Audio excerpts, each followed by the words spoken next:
नमस्कार. आज माय महानगर लाईव्हमध्ये आपल्या सर्वांचं स्वागत. आणि आज आतली बातमी या सेगमेंटमध्ये आपण ज्यावरती चर्चा करणार आहोत ती चर्चा ही आहे की पंतप्रधान नरेंद्र मोदी एवढे मवाळ का झाले. पंतप्रधान नरेंद्र मोदी यांच्या मनात ठाकरे कुटुंबियांसाठी एवढी आत्मीयता का आली.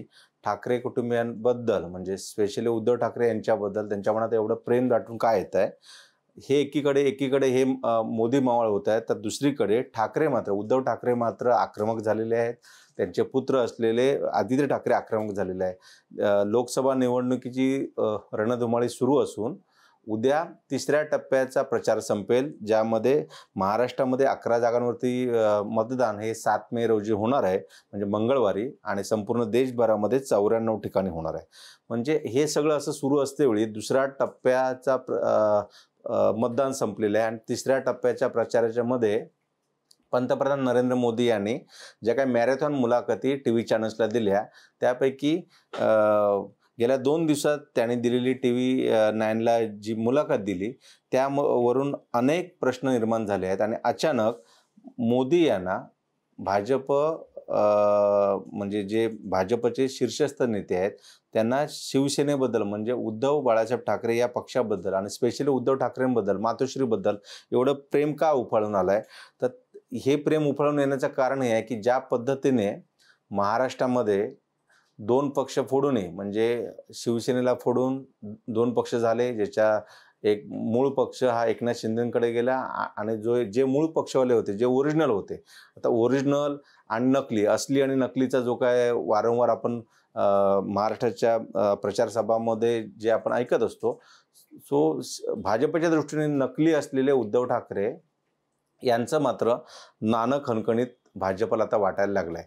याचं कारण काय, किंवा ज्यांची जर गॅरंटी जर म्हटलं तर मुख्यमंत्री एकनाथ शिंदेंची गॅरंटी जास्त वाटली पाहिजे भाजपला, कारण त्यांच्याकडे शिवसेना नाव आहे, त्यांच्याकडे धनुष्यबाण आहे, किंवा त्यांच्याकडे ते सांगत असलेला किंवा भाजपला अभिप्रेत असलेला शिवसेना प्रमुख बाळासाहेब ठाकरे यांचा विचारांचा वारसा आहे. मात्र हे असतेवेळी सुद्धा गॅरंटी मात्र त्यांना वाटते उद्धव ठाकरे यांची. आणि चेहरा आश्वासक, आता आश्वासक चेहरा हा साधारणपणे एकनाथ शिंदेंचाच वाटायला पाहिजे भाजपला, मात्र तो आता आश्वासक चेहरा पहिल्या टप्प्यानंतरच त्यांना आता उद्धव ठाकरे यांचा वाटायला लागला आहे. आणि ही भाजपची स्ट्रॅटेजी आहे की भाजप विरोधी मतं ही एक गट्टा महाविकास आघाडीकडे जाऊ नये म्हणून उद्धव ठाकरे यांना चुचकारण्याचा प्रयत्न हा नरेंद्र मोदी यांनी केलेला आहे.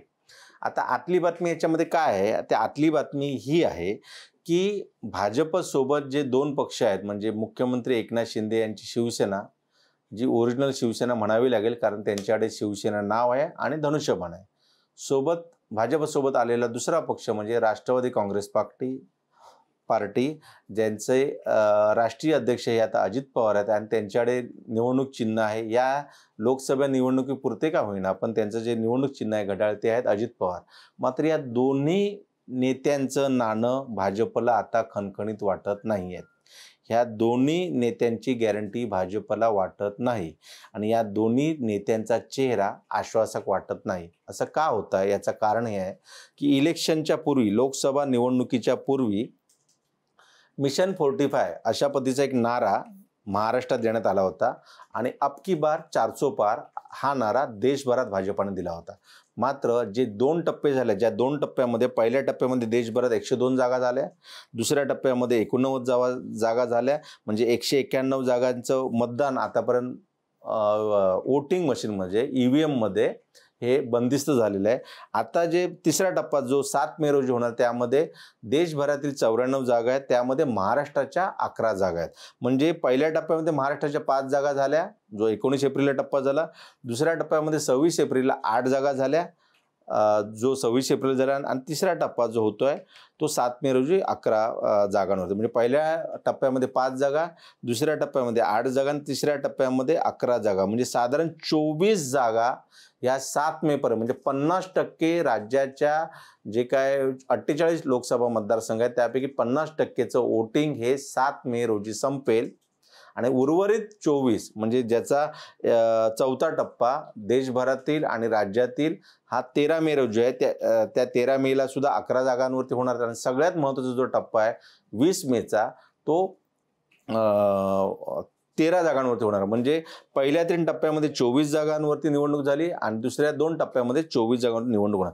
आता या 48 जागांपैकी निवडणुकीच्या पूर्वी 45+ बोलणारी भाजप आता 50-50 वरती आली आहे. याचं कारण आहे की ज्या ठिकाणी 45+ सांगत होते त्या ठिकाणी आता म्हणजे पहिला निवडणूक टप्पा सुरू व्हायच्या अगोदर 45+ असलेली भाजपा पहिल्या टप्प्यात झाल्यावरती 36-12 म्हणजे 36 जागा या महायुतीला मिळतील, 12 जागा या महाविकास आघाडीला मिळतील. दुसरा टप्पा झाला. दुसऱ्या टप्प्यानंतर 28-20 वरती जे भाजपचे जे नेते, जे सर्वे, जे बोलतात, जे प्रसारमाध्यमांशी बोलतात, जे ऑफ द रेकॉर्ड सांगतात, जे काही फिलर्स देतात, असे आता 28-20 वरती तिसऱ्या टप्प्यावरती आले. चौथा टप्पा ज्यावेळी होईल त्यावेळी तो 24-24 वरती येतील आणि 5व्या टप्प्याच्या वेळी मी भाकीत करत नाही, याचं कारण आपल्याकडे काही स्टॅटिस्टिक्स आता नाही आहे सध्या. मात्र ज्या पद्धतीची बॉडी लँग्वेज पंतप्रधान नरेंद्र मोदी यांची आहे, त्यांनी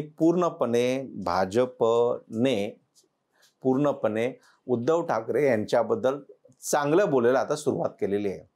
नाहीतर आठवा ना, म्हणजे ज्या आदित्य ठाकरेंना जेलमध्ये टाकण्यासाठी ते दिशा सालियन प्रकरण असू देत, तो कोविडचा घोटाळा असू देत, हे इलेक्शनच्या पूर्वी ज्या गोष्टी वारंवार बोलले जात होत्या त्याचा कुठलाही त्याबद्दल एकही शब्द काढला जात नाही. म्हणजेच याचा अर्थ हा आहे की भाजपने आपली स्ट्रॅटेजी बदलली आहे. जर स्ट्रॅटेजी बदलली नसती तर पंतप्रधान नरेंद्र मोदी यांनी TV9ला दिलेल्या मुलाखतीमध्ये नरेंद्र मोदी यांचे जे शब्द आहे ती 2 वाक्य मी तुम्हाला वाचून दाखवतो की काय एक्झॅक्टली, की उद्धव ठाकरे हे माझे काही शत्रू नाहीत. उद्या जर एखादं संकट जर त्यांच्यावरती आलं तर सर्वात पहिला त्यांच्या मदतीला धावून जाणार हा मीच असेन. कोणत्याही क्षणी म्हणजे ठाकरे आणि शिवसेना प्रमुख यांचे माझे ऋणानुबंध खूप आहेत. बाळासाहेब ठाकरे यांचे माझ्यावरती उपकार खूप आहेत. आणि ज्यावेळी आपल्याला आठवत असेल की जून 2022 रोजी हे सरकार म्हणजे महाविकास आघाडीचं सरकार गडगडलं आणि त्या ठिकाणी मुख्यमंत्री एकनाथ शिंदे हे विराजमान झाले. त्याच्या अगोदर म्हणजे ऑक्टोबर 2021च्या सुमारास म्हणजे दिवाळी किंवा दिवाळीच्या नंतर उद्धव ठाकरे यांच्यावरती एक शस्त्रक्रिया झाली. ती शस्त्रक्रिया करण्याच्या वेळी सुद्धा पंतप्रधान नरेंद्र मोदी म्हणतात की मी वहिनींशी म्हणजे रश्मी ठाकरे यांच्याशी संपर्कात होतो. रश्मी ठाकरे यांचा मला फोन येत होता की शस्त्रक्रिया करू की नको. म्हणजे अशा प्रकारचे आमचे कौटुंबिक संबंध आहेत. माझी आणि उद्धव ठाकरे यांचं कुठलंही शत्रुत्व नाही. ही सांगण्याची वेळ का आली आहे याचं कारण वारं बदललेलं वाटायला लागलं आहे. नरेंद्र मोदींना वाटतंय, भाजपला वाटतंय. त्यामुळे शिंदेपेक्षा ठाकरे हे आपल्याला जास्त मदत करू शकतील किंवा मगाशी मी ज्या पद्धतीने म्हटलं त्यापेक्षा शिंदेपेक्षा हे ठाकरे महाराष्ट्रात तरी लोकप्रिय आजही आहेत. म्हणजे पक्ष फुटल्यानंतर सुद्धा ज्या सहानुभूतीचे लाट कमी होईल असं ज्यावेळी भाजपला वाटत होतं त्यामुळे या निवडणुका म्हणजे महापालिकेच्या निवडणुका असतील त्या पुढे पुढे ढकलल्या जात होत्या. मात्र अजूनही ती सहानुभूती कमी झालेली नाही. त्यामुळे आताही भाजपला जर शिंदेचं नाणं खणखणीत की उद्धव ठाकरे यांचं, तर उद्धव ठाकरे यांचं नाणं खणखणीत वाटायला लागलंय. गॅरंटी कोणाची लागेल मजबूत, तर गॅरंटी ही उद्धव ठाकरे यांचीच मजबूत वाटायला लागली. आणि चेहरा आश्वासक कोणाचा, मुख्यमंत्री एकनाथ शिंदेंचा की उद्धव बाळासाहेब ठाकरे या पक्षाचे प्रमुख माजी मुख्यमंत्री उद्धव ठाकरे यांचा, तर उद्धव ठाकरे यांचा. आता हे असं अचानक प्रेम, अचानक कौटुंबिक जिव्हाळा सांगण्याचं कारण काय, तर भाजपला कुठेतरी जे म्हणजे मी मगाशी तुम्हाला जे महाराष्ट्रातलं गणित सांगितलं, सुरुवातीला सांगितलं जातं निवडणुकीच्या पूर्वी 45 मिशन 45 फेल होताना दिसतं आहे. याचं कारण पहिल्या टप्प्यानंतर 36-12 सांगण्यात आलं, 36 जागा महायुतीला मिळतील, 12 जागा मिळतील.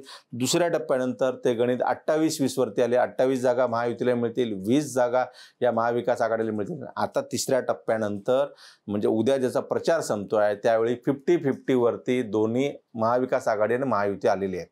आता हे येण्यामागचं कारण काय आणि हे असे जे काय सर्वे येतात, तुम्ही एक गोष्ट बघितली असेल की मेनस्ट्रीम मीडिया सोडून द्या, म्हणजे चॅनल्स, मेनस्ट्रीम चॅनल्स किंवा वर्तमानपत्र हे सोडून द्या. मात्र जेवढे काही यूट्यूबर आहेत, जेवढे काही यूट्यूब चॅनल्स आहेत ते म्हणजे वैयक्तिक असतील किंवा समजा एखाद्या डिजिटल फॉर्ममध्ये असेल किंवा डिजिटल ग्रुपचे असेल, त्या सगळ्यांचे सर्वे, त्या सगळ्यांचे अँकर, त्या सगळ्यांचे ॲनालिसिस, त्या सर्वांचे विश्लेषक हेच सांगतायत की महाराष्ट्रामध्ये जर कोण नरेंद्र मोदी यांचा रथ, विजयी रथ जर रोखू शकत असेल तर तो म्हणजे एकमेव चेहरा दिसतोय, तो म्हणजे उद्धव ठाकरे आणि त्यांच्यासोबत असलेले शरद पवार.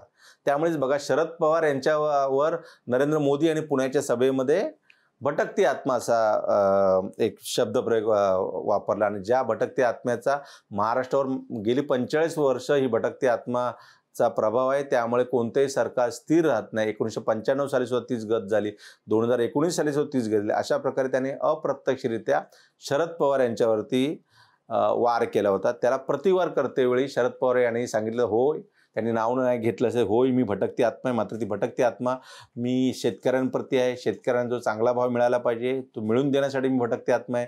होय, बेरोजगारी वाढली आहे त्यासाठी मी भटकती आत्मा आहे. होय, महागाई वाढलेली आहे, तुम्ही वारंवार सांगताय की महागाई कमी करून देईन, ते होत नाही, त्यासाठी मी भटकती आत्मा आहे, अशा प्रकारचं सांगितलं. त्याच मुलाखतीमध्ये त्यांनी उद्धव ठाकरे यांचे एकीकडे कौतुक केलं तर दुसरीकडे शरद पवार यांच्यावरती हल्ला चढवत सांगितलं की ज्यांना आपलं घर सांभाळता आलं नाही ते राज्य आणि देश काय सांभाळणार आणि कुटुंब काय सांभाळणार, म्हणजे ज्यांना आपलं कुटुंब, त्यावरती सुद्धा शरद पवार आज बोलले आहेत की मोदींचा आणि कुटुंबाचा संबंध काय, मोदींना असा काय अनुभव आहे कुटुंब सांभाळण्याचा. त्यामुळे मला वाटतं ही आता लढाई निर्णायक क्षणी आलेली आहे.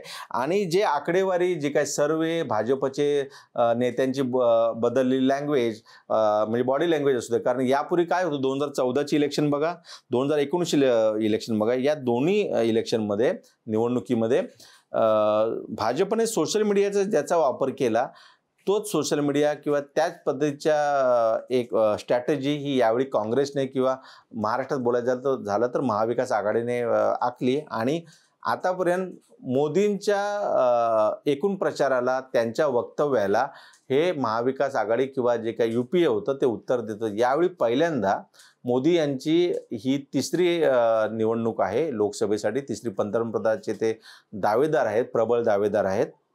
मात्र भाजपच्या ट्रॅपमध्ये काँग्रेस अडकण्यापेक्षा काँग्रेसच्या ट्रॅप म्हणजे विरोधी पक्षाच्या ट्रॅपमध्ये भाजप अडकलेली आहे असं दिसतंय. कारण संविधान बदलणार, नोकऱ्यांचं काय झालं आणि एकूण ज्या पद्धतीने संविधान बदलणार हा जो मुद्दा जो लावून धरलेला आहे, आरक्षणाचा मुद्दा असू दे, हे म्हणजे गले की हड्डी ही भाजपची झाली आहे, नरेंद्र मोदी यांची झाली आहे, देवेंद्र फडणवीस यांची झाली आहे. कारण ज्या किरीट सोमय्या यांनी ईडी म्हणजे बेकायदा म्हणजे स्त्रोत उत्पन्नापेक्षा जास्त उत्पन्न असल्याबद्दल ज्यांच्यावरती आरोप केले त्यातील अनेक उमेदवार हे शिवसेनेकडून लोकसभेची निवडणुकीच्या रिंगणामध्ये आहेत. म्हणूनच अनिल परब सांगतायत की किरीट सोमय्या या उमेदवारांचा आता प्रचार करणार का, किरीट सोमय्या हे यामिनी जाधव यांचा प्रचार करणार का, किरीट सोमय्या हे रवींद्र वायकर यांचा प्रचार करणार का, अशा प्रकारचं. किंवा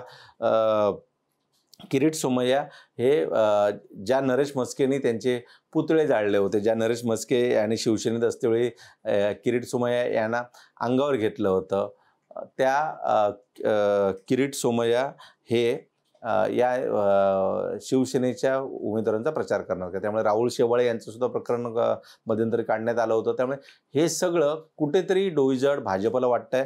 आणि ती जी सुप्त अशी जी लाट असते, साधारण सहानुभूती असते, एक लाट असते, लोक निवडणुकीची वाट बघत असतात आणि ते आता दिवसेंदिवस टप्पे जसे कमी होत आहेत तसं भाजप हायपर टेन्शन झालं आहे.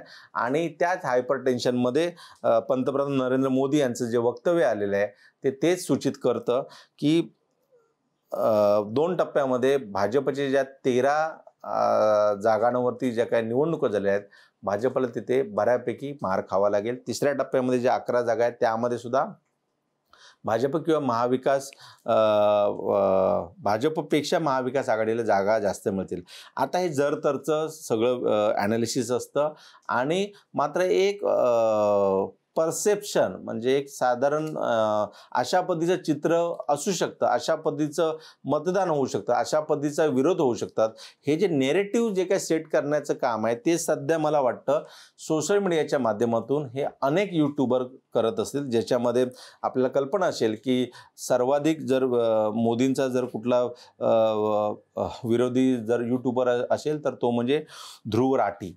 सो ह्यांचे फॅन फॉलोवर, यांचे व्ह्यूज हे मिलियन्स ऑफमध्ये आहेत, काही तर कोटीमध्ये गेलेले आहेत. तर असं असतेवेळी सगळे म्हणजे सध्या प्रत्येकाच्या हातामध्ये मोबाईल आहेत. एक मोबाईलमध्ये क्रांती झालेली आहे आणि अशा वेळी प्रत्येकजण काय टी व्ही चॅनलच्या बातम्या कायम बघत नसतं. मात्र हे जे ॲनालिसिस जे करतायत ते ऐकून काही लोक आपली मन वळवत असतात. आता अचानक म्हणजे तुमच्या लक्षात येत असेल की नोव्हेंबरच्या अखेरीस म्हणजे दिवाळीनंतर निर्यात बंदी, कांद्याच्या निर्यात बंदीला बंदी घातली होती. मात्र आज निवडणुकीच्या 3ऱ्या टप्प्याच्या पूर्वी म्हणजे ज्या ठिकाणी निवडणूक होणार त्यामध्ये समजा तो नाशिक किंवा दिंडोरीचा हा 4-5व्या टप्प्यामध्ये जरी असला तरी पण ज्या ठिकाणी निवडणूक होणार आहे त्या ठिकाणी कांदा पीक, शेतकरी हवालदिल झाले आहेत, शेतीचे प्रश्न आहेत, शेतकऱ्यांना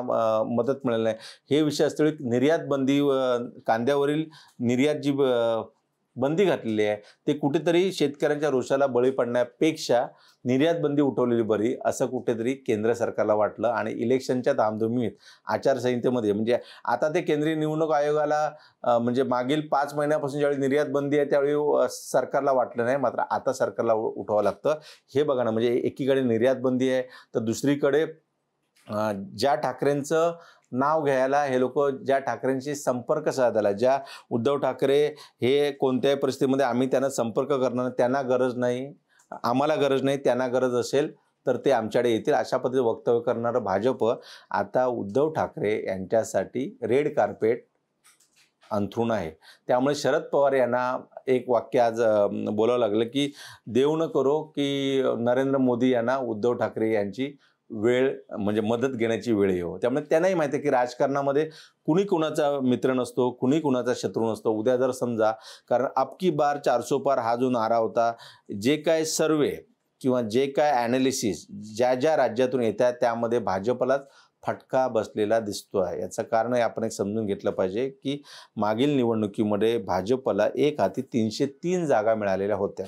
त्यामध्ये महाराष्ट्राचा वाटा हा 42चा होता. म्हणजे 28, 26, 23 जागा या भाजपने जिंकल्या होत्या, 18 जागा या शिवसेनेने जिंकल्या होत्या आणि 1 जागा नवनीत राणाची ही जागा मग नंतर त्या भाजप समर्थक खासदार झाल्या, त्यांची एक अमरावती जागा पकडून 42.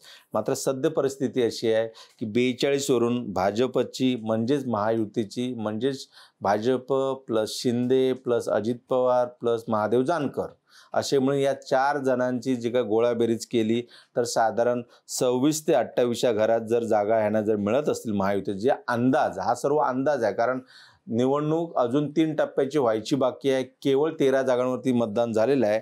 मात्र 26 ते 28 तर किमान 14 जागांचा जर फटका जर महाराष्ट्रात महायुतीला बसत असेल तर तो फटका हा बिहारमध्ये सुद्धा वाढू शकतो. म्हणजे उत्तर प्रदेशमध्ये 80 जागा आहेत. एक गोष्ट लक्षात घेतली पाहिजे, उत्तर प्रदेशमध्ये 2019च्या 80 जागांपैकी केवळ रायबरेलीची जागा या सोनिया गांधी निवडून आल्या होत्या. म्हणजेच भाजप आणि त्यांच्या मित्रपक्षाला उत्तर प्रदेशमधील 78हून जास्त जागा जिंकता आल्या होत्या. मात्र आता तरी तशी परिस्थिती आहे का? आता तशी परिस्थिती उत्तर प्रदेशमध्ये नाही. उत्तर प्रदेशमध्ये 80 पैकी मॅक्झिमम 65 ते 68 जागा भाजप आणि महायुती त्यांचं जे काही मित्र अलायन्स असेल, कारण त्याने अनेक छोट्या छोट्या पक्षांशी अलायन्स केलं आहे, हे जिंकू शकतील. म्हणजे जर 65 किंवा 68 पकडलं तरी पण तिकडेही 12 जागांचा फटका बसतो आहे. तिसरं जे मोठं राज्य आहे म्हणजे उत्तर प्रदेश नंतर राज्य मोठं कुठलं? महाराष्ट्र नंतर बिहारमध्ये सुद्धा नितीश कुमार त्यावेळी त्यांच्यासोबत होते. बाकी सगळ्या गोष्टी झाल्या होत्या. साधारण 30+ जागा त्यांना बिहारमध्ये होत्या. आता नितीश कुमार यांना घेऊनही बिहारमध्ये 30चा आकडा भाजप आणि त्यांच्या अलायन्सला म्हणजे NDAला, ज्याच्यामध्ये नितीश कुमार आहे, ज्याच्यामध्ये बिहारमधले छोटे पक्ष आहे, म्हणजे आपल्या लक्षात असेल की रामविलास पासवान वगैरे हे यांचा जो लोक जनशक्त पार्टी आहे यांच्यासोबत सुद्धा त्यांचं अलायन्स आहे. हे सगळं करून सुद्धा 30 जागा मॅक्झिमम मिळते. म्हणजे तिकडेही साधारण 8 ते 10 जागांचा, म्हणजे साधारण या 3 राज्यामध्ये जर साधारण 30 मिनिमम 30 मॅक्झिमम जर 35 जागा मिळत असतील तर 272 हा जो बहुमताचा आकडा आहे तो सुद्धा भाजपला गाठता येणार नाही. कारण मागील निवडणुकीमध्ये ज्या प्रमाणामध्ये उत्तर प्रदेश, महाराष्ट्र आणि बिहारने भाजपला म्हणजे नरेंद्र मोदी यांना साथ दिली होती, तेवढा आकडा किमान 30 ते 35 जागांचा फटका जर होत असेल तर 303 मधून जर आपण या 3 राज्यातली जर 35 जागा जर वजा केल्या तर तुम्ही बघा की साधारण 267 जागा या भाजपला मिळतील असं सांगितलं जातं. आता 267 कशा, तर या व्यतिरिक्त सगळ्यात महत्त्वाचे अजून 2 राज्य आहेत, त्यामध्ये तामिळनाडू आलं, 39 जागा या तामिळनाडूमध्ये आहेत. त्यानंतर पश्चिम बंगाल आहे, पश्चिम बंगालमध्ये साधारण 32 जागा असतील. म्हणजे अजून ह्या 2 राज्यामध्ये साधारण 70 जागा असून तर मागच्या वेळी एवढा परफॉर्मन्स भाजप करणार नाही. मग हे 400 पार, मग थम्पिंग मेजॉरिटी हे होतेवेळी दिसत नसल्यामुळेच पंतप्रधान नरेंद्र मोदी यांनी थोडासा नरमाईचा सूर त्यांनी त्यांच्या भाषणातून आळवत आहेत असं दिसतंय. आतापर्यंत नरेंद्र मोदी आणि अमित शहा यांच्या किमान डझनभर सभा या महाराष्ट्रात 3 टप्प्यापर्यंत झालेल्या आहेत. कारण उद्या शेवटच्या 3ऱ्या टप्प्याचा शेवटचा दिवस आहे आणि 15 आणि 17 मे रोजी, म्हणजे 15 मे रोजी आणि 17 मे रोजी हे 2 दिवस पंतप्रधान नरेंद्र मोदी हे मुंबईत आणि महाराष्ट्रात असतील, ठाण्यामध्ये असले. याचं कारण हे आहे की 17 मे रोजी मुंबईमध्ये दादर किंवा दादरच्या शिवाजी पार्क किंवा BKCला नरेंद्र मोदी यांच्या सभा होणार आहेत. त्यामध्ये महायुतीचे जे 6 उमेदवार आहेत त्यांच्यासाठी 17 तारखेला आणि ठाण्यातले जे 3 उमेदवार आहेत त्यांच्यासाठी ठाणे आणि पालघरची 1 जागा अशी म्हणजे 4 जागांसाठी त्यांची सभा ही ठाण्यामध्ये होणार आहे, जी 15 तारखेला होऊ शकते. आता ह्या 2 सभा झाल्यानंतर सुद्धा नरेंद्र मोदी यांना वारंवार काय यावं लागतं आहे, तर नरेंद्र मोदी यांना त्याचसाठी वारंवार यावं लागतं आहे कारण देवेंद्र फडणवीस यांच्या व यांचा चेहरा दाखवून मतं आता मिळणार नाही. हे नरेंद्र मोदी आणि अमित शहा ही जी जोडगोळी आहेत यांना पटलेलं आहे. तसेच तिसरा कुठला आश्वासक चेहराच नाही आहे ज्याला घेऊन हे प्रचार करू शकतात. त्यामुळे वारंवार तुम्हाला नरेंद्र मोदी आणि अमित शहा यांच्या सभा या महाराष्ट्रात होताना दिसतील. आपला जो आपण हे लाईव्ह करायच्या अगोदर ज्यावेळी आपण पोल घेतला होता त्यामध्ये मोदी मवाळ झाले आहेत असे वाटते का, तर साधारण 83% लोकांना हेच वाटतं की मोदी मवाळ झाले आहेत आणि ते सुद्धा सत्ता टिकवण्यासाठी. म्हणजे सत्ता टिकवण्यासाठी उद्या जर म्हणजे शरद पवार यांना जी भीती आहे, उद्या जर मेजॉरिटीपेक्षा जर जे काय सर्वे जे काय आडाखेच आहे ते आणि जे काय अंदाजच आहेत हे मांडले जात आहेत, अनेक मीडिया हाऊसमधून मांडले जात आहेत, अनेक जे कोण ज्या ठिकाणी ग्राउंड रिपोर्टला जात आहे त्या ठिकाणी परिस्थिती एवढी चांगली भाजपसाठी नाही, म्हणजेच NDAसाठी नाही, म्हणजेच शिंदेसाठी नाही, म्हणजेच अजित पवारसाठी नाही, म्हणजेच देवेंद्र फडणवीस यांच्यासाठी नाही. आता हे सगळं होत असते वेळी जर उद्या भविष्यात जर कमी जागा जर मिळाल्या तर आपल्यासोबत महाराष्ट्रातील सर्वात मोठा पक्ष असलेला भाजपनंतर जर महाराष्ट्रात लोकसभेमध्ये सर्वात मोठा कुठला पक्ष असेल तर तो उद्धव ठाकरे यांचा असेल असा एक अहवाल हा भाजपचे जे स्ट्रॅटेजी करतात म्हणजे रणनीती आखतात त्यांच्यापर्यंत गेलेला आहे. कारण 21 जागा ज्या लढत आहेत उद्धव बाळासाहेब ठाकरे या गटाकडून त्यापैकी किमान 2 आकडे ते संख्या पार करू शकते. 2 आकडे म्हणजे 10 पेक्षा जास्त, ज्यामध्ये आताचा जो रिपोर्ट आहे त्यामध्ये किमान 14 ते 16 जागा या उद्धव ठाकरे यांना मिळतील असा जो अंदाज वर्तवला जात आहे. त्यामुळेच नरेंद्र मोदी यांच्या मनात मातोश्रीबद्दल प्रेम उफाळून आलेलं आहे.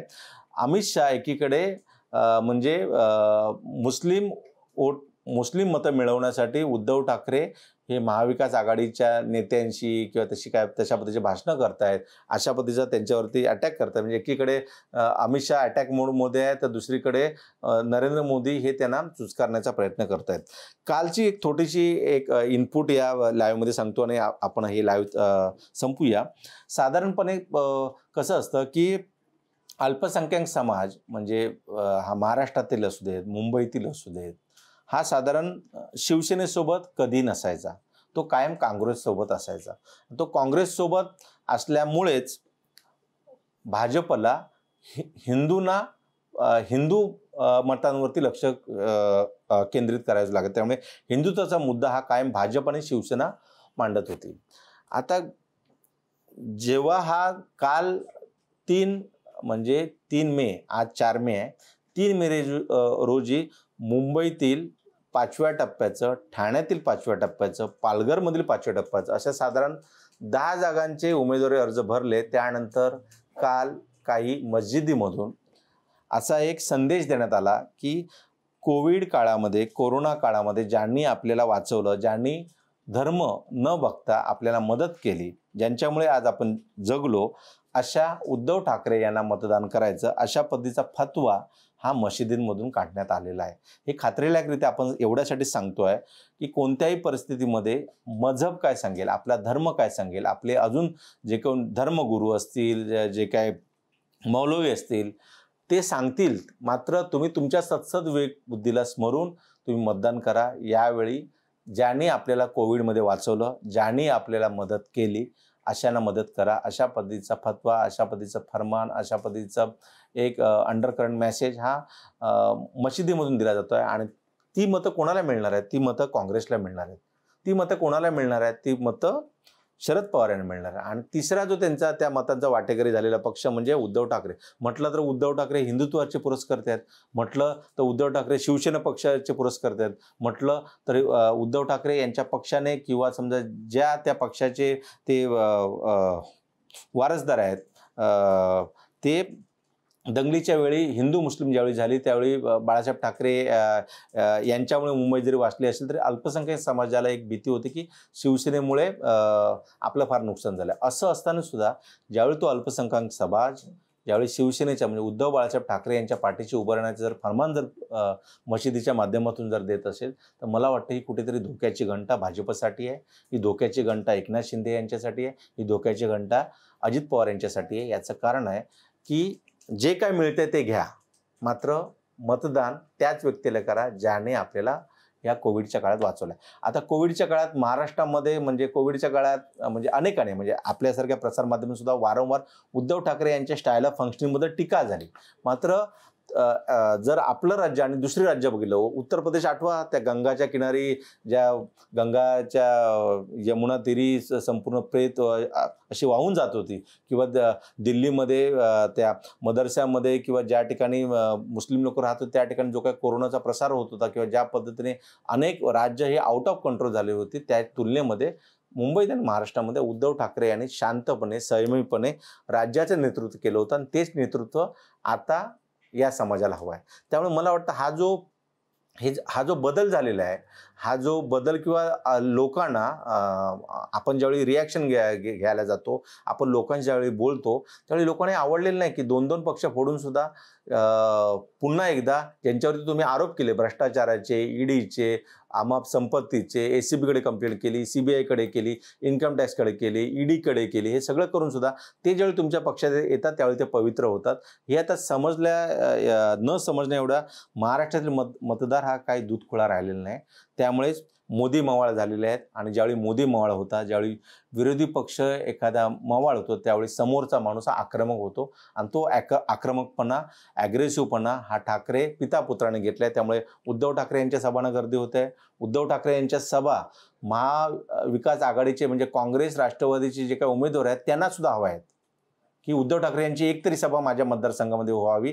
म्हणून मागील 6 दिवस उद्धव ठाकरे हे काय मुंबईत आलेले नाहीत, ते कायम त्यांचे दौरे करत आहेत. तिकडे त्यांचा मुलगा असलेला आदित्य ठाकरे हा सुद्धा वडिलांच्या खांद्याला खांदा लावून म्हणजे खुद्दार गद्दार 50 खोके अशा पद्धतीच्या घोषणा देतोय. त्यामुळे मला वाटतं हे वातावरण सगळं बदललेलं आहे. मुंबईचं महाराष्ट्रात वारं फिरलेलं आहे. त्यामुळे एक प्रकारे प्रत्येक म्हणजे तुम्ही एक गोष्ट बघा ना की उत्तर प्रदेशचे मुख्यमंत्री हे सांगलीच्या सभेला आले, स्वतः नरेंद्र मोदी आले, पश्चिम महाराष्ट्रात तो प्रकार झाला, विदर्भात ते झालं, अमरावती आणि नांदेड हे 2 कॉन्स्टिट्युएन्सी असे, अमरावती नवनीत राणा, नांदेडमध्ये अशोक चव्हाण म्हणजे चिखलीकर पाटील हे भाजपचे उमेदवार असताना सुद्धा या 2 मतदारसंघामध्ये नरेंद्र मोदी यांना सुद्धा सभा घ्यावी लागली आणि केंद्रीय मंत्री गृहमंत्री असलेले अमित शहा यांना सुद्धा, म्हणजे एका मतदारसंघात 2 या नेत्याने सुद्धा केले, कारण त्या मतदारसंघाचा रिपोर्ट निगेटिव्ह आहे.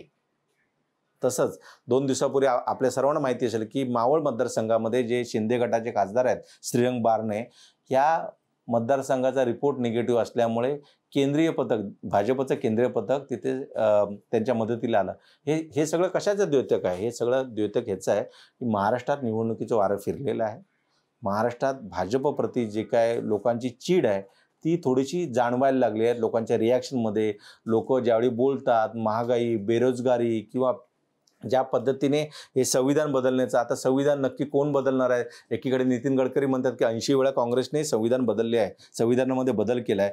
हे करतेवेळी त्याचा प्रतिकार म्हणजे नितीन गडकरींचा प्रतिकार हा फार तोकडा होतोय आणि त्यामुळेच आता नरेंद्र मोदी यांना उद्धव ठाकरे हे हवे आहेत.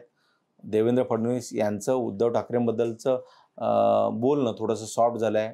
मात्र हे सॉफ्ट झाल्यामुळे तिकडे संजय राऊत आहे त्यापेक्षा आक्रमक झालेले आहेत. उद्धव ठाकरे हे म्हणजे ते 2 वर्षापूर्वी आजारी होते, एकूण त्यांची प्रकृती या सगळ्याचा विचार करून ते दौरे करतील का, या सगळं असं होती. होळीसुद्धा की ज्या पद्धतीने उद्धव ठाकरे यांच्या सभांना गर्दी होते आहे ते पाहता मोदी मवाळ झालेले आहेत आणि ठाकरे आक्रमक झाले आहेत. त्यामुळे 45+ हे मिशन भाजपचं कुठेतरी फेल होताना दिसतं आहे आणि आता ते 45वरून 26-28 रेंजमध्ये आलेले आहेत आणि अजूनही 3 टप्पे व्हायचे. त्यामुळे विचार करा की नक्की काय होऊ शकतात आणि ती कुठेतरी भीती आहे, ती कुठेतरी थोडीशी धाकधूक आहे आणि ती धाकधूक आणि भीती नरेंद्र मोदी यांनी TV 9ला मुलाखत दिली, त्यामध्ये बोलून दाखवली की मी आणि उद्धव ठाकरे हे काही शत्रू नाही, मी उद्धव ठाकरेंना शत्रू मानत नाही. उद्या जर त्यांच्यावर कुठली आफत आली, कुठलं संकट आलं तर सगळ्यात पहिला धावणारा मी असेल. हे सांगण्याची वेळ म्हणजे मागील 2 वर्ष म्हणजे जेव्हापासून पक्ष फोडला, जेव्हापासून शिंदेनं मुख्यमंत्रीपद केलं तेव्हापासून आपण कुठेही वक्तव्य केलं. इलेक्शनच्या तोंडावर, निवडणुकीच्या तोंडावर ज्यावेळी रणधुमाळी होते, 2 टप्पे झालेले आहेत, 3ऱ्या टप्प्याचं मतदान 48 तासावरती आहे, त्यावेळी एखाद्या चॅनलला मुलाखत दिली जाते आणि त्या मुलाखतीमध्ये माझे आणि ठाकरे यांचे वैयक्तिक संबंध चांगले होते, चांगले मी करेन आणि भविष्यात मी त्यांच्याशी चांगलं राहीन असं जे काही मेसेज दिले जातात हे फिलर म्हटले जातात. हे राजकारणामध्ये ह्या गोष्टी आवश्यक असतात आणि तो राजकारणामध्ये जो मुरलेला माणूस आहे. म्हणूनच शरद पवार म्हणतायत की उद्धव ठाकरे यांची मदत घेण्याची वेळ मोदींना येऊ नये, कारण त्यांनाही माहीत आहे जर उद्धव ठाकरे मुख्यमंत्रीपदाच्या खुर्चीसाठी, मुख्यमंत्रीपदासाठी त्यांची सर्व आयडिओलॉजी बदलून काँग्रेस राष्ट्रवादीसोबत येऊ शकतात, तर उद्या एखादं महत्त्वाचं पद, राज्याचं महत्त्वाचं पहिल्या क्रमांकाचं पद म्हणजे मुख्यमंत्रीपदसुद्धा जर उद्धव ठाकरे यांना जर बहाल केलं तर उद्धव ठाकरे त्यांच्यासोबत असलेले जे काही निवडून येणारे खासदार घेऊन पुन्हा एकदा मोदींच्या गळपात जातील का, ही भीती शरद पवार यांना आहे. आणि शरद पवार यांना असलेली भीती प्रत्यक्षात होऊ नये म्हणून शरद पवार हे जरी नास्तिक समजले गेले तरी पण त्यांनी देवाकडे प्रार्थना केली आहे की मोदी यांना उद्धव ठाकरे यांची मदत घेण्याची वेळ येऊ नये. म्हणूनच आज आपण हा जो आतली बातमीमध्ये जे सांगितलं आकडेवारी आहे ती एवढीशी काही समाधानकारक भाजपसाठी नाही आहे. त्यामुळे मोदी आक्रमक असलेले मोदी मवाळ झाले आहेत आणि नेहमी मवाळ वाटणारे, संयमी वाटणारे उद्धव ठाकरे हे आक्रमक झालेले. आजचा आपल्या या आतली बातमी अंतर्गत मोदी मवाळ ठाकरे आक्रमक हे विश्लेषण आपल्याला कसं वाटलं हे आम्हाला नक्कीच प्रतिक्रियांच्या माध्यमातून आम्हाला कळवा. आमचं MyMahanagar.com लॉग इन करा, MyMahanagar live YouTube channel subscribe करा आणि आम्हाला X आणि फेसबुकवरती फॉलो करायला विसरू नका. धन्यवाद.